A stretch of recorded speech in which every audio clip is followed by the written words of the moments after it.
Welcome to Crisis in Perception, where we examine the systems shaping our world, one book at a time. So, have you ever stopped and wondered about this? Why does it seem like challenging power is just so risky, while, going along with the official story feels, well, safe, almost like it's required? We tend to think of this as a question of individual courage. But what if it's not really about the person at all, but about the system they're stuck in?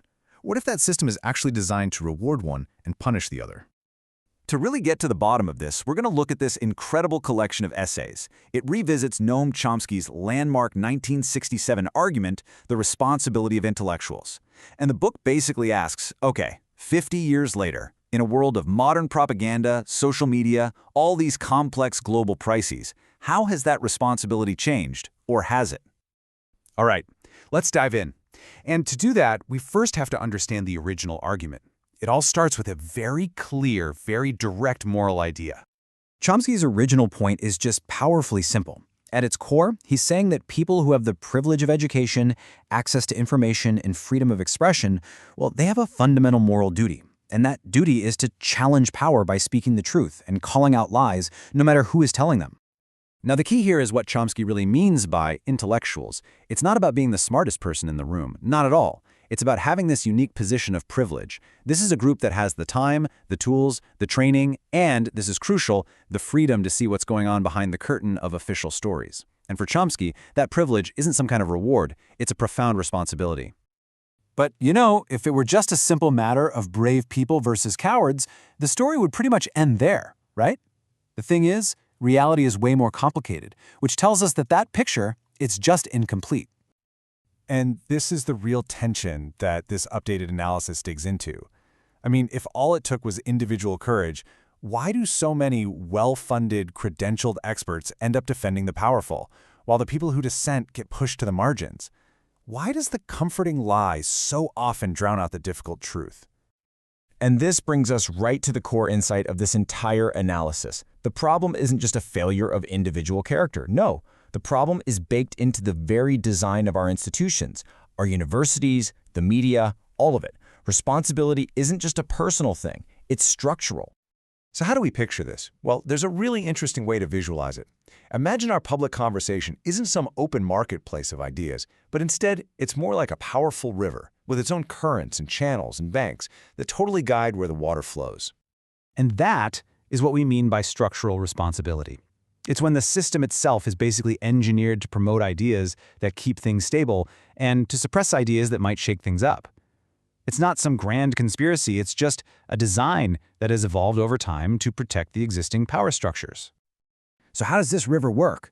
Well, think about it. Way up at the headwaters, you've got funding and institutional access. That determines which research even gets done, which voices get a platform. These are the only ideas that get to enter the stream in the first place.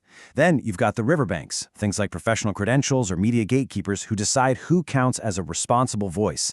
They keep the conversation from overflowing into really disruptive territory. And finally, you have the currents, our modern attention economy, social media algorithms that just rapidly accelerate ideas that are sensational or confirm what we already believe, while complex, critical truths get stuck swirling around in these slow-moving eddies at the edge. This system basically creates two paths for any expert. On one hand, you can be the value-oriented intellectual. You're the one who critiques power, and for that you're often labeled as radical or dangerous. You're the bad guy. Or you can be the technocratic intellectual. You use your expertise to serve and rationalize the decisions of the powerful. And for that, you get rewarded, celebrated, you're seen as one of the good guys. The system creates this huge, powerful incentive to choose that second path.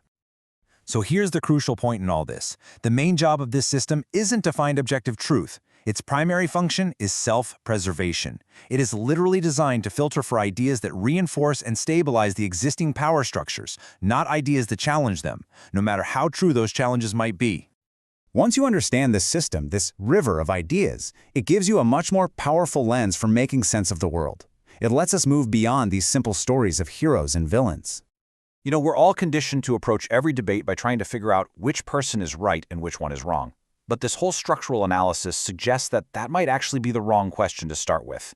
It keeps us focused on the individuals, not the invisible forces that are shaping them. And this, right here, is the key takeaway.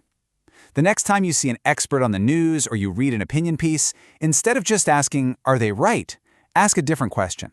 Ask, What system is rewarding them for telling this particular story? Who funds their institution?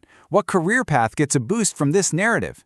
In other words, what system is making this story flow so smoothly while other stories get washed away? That is how we begin to see the river for what it really is.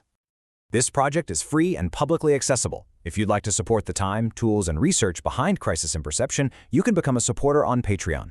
For a longer, audio-based analysis of this topic, see the deep dive linked in the description. If you enjoy this kind of systems-level analysis, please like, subscribe, and comment with books or topics you'd like us to explore next.